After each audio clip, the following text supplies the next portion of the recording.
The Mother's Day Mice.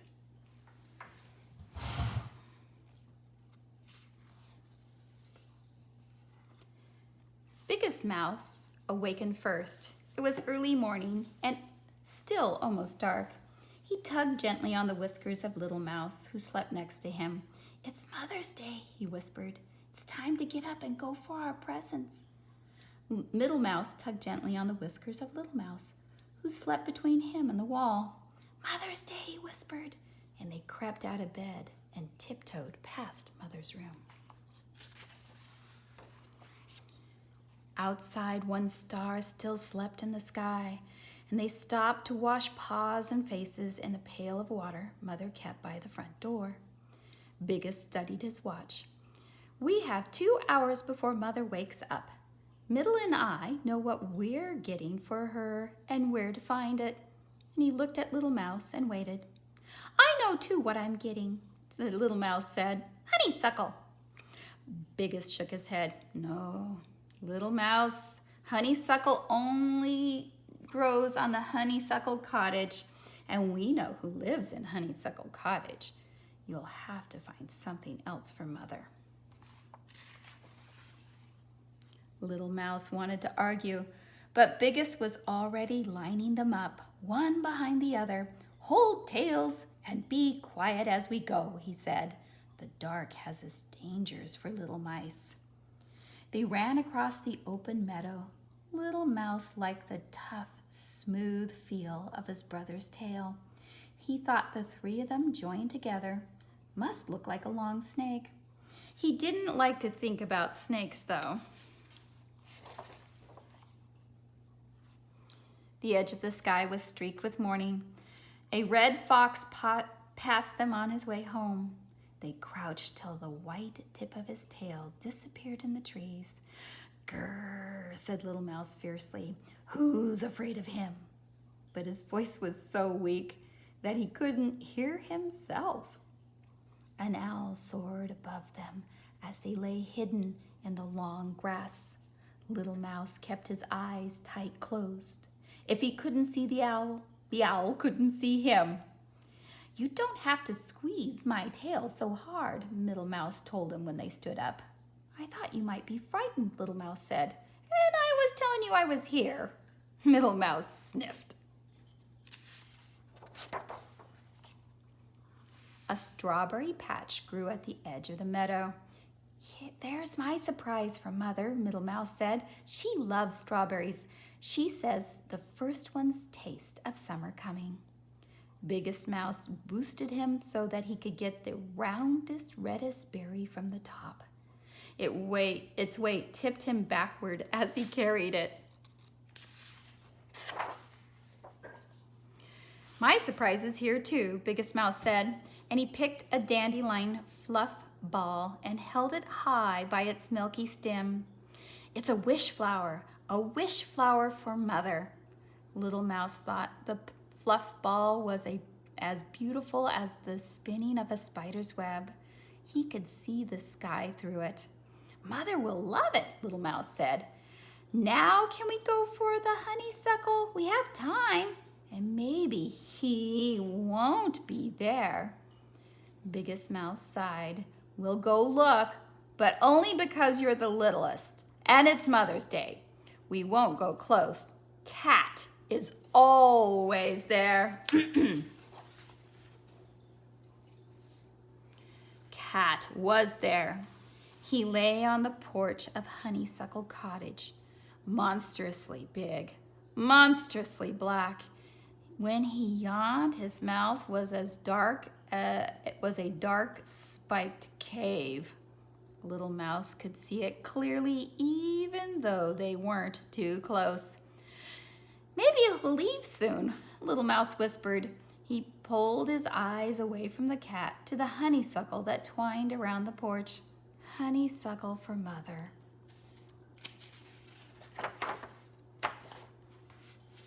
Inside the cottage, someone was playing a piano.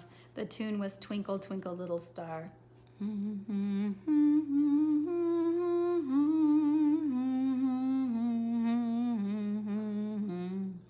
"Maybe Baby cat likes to lie in the sun and listen to music, Little Mouse whispered. Maybe the person will stop playing soon and the cat will go away. He sniffed the honeysuckle air and pretended not to see Biggest Mouse check his time.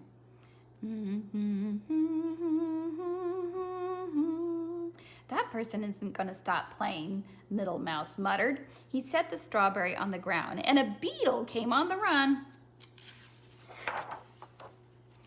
Middle Mouse picked it up again and shooed the beetle away, and Little Mouse began creeping towards the cottage on his belly. Biggest yanked him back by his tail. Stop that! Anyway, it's time to go. And what if Mother wakes up on Mother's Day and all of her little mice are missing? Or eaten, said Middle. We have to go, Biggest said. I'm sorry, Little Mouse. But inside Little Mouse's head, something had started to beat. Something wonderful. That was the beginning of an idea. Something better than a honeysuckle. It's all right, said Little Mouse.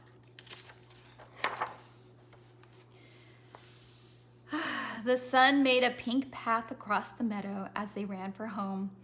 Bring her a daisy, Biggest said over his shoulder. She likes daisies. Bring her a rock, Middle puffed.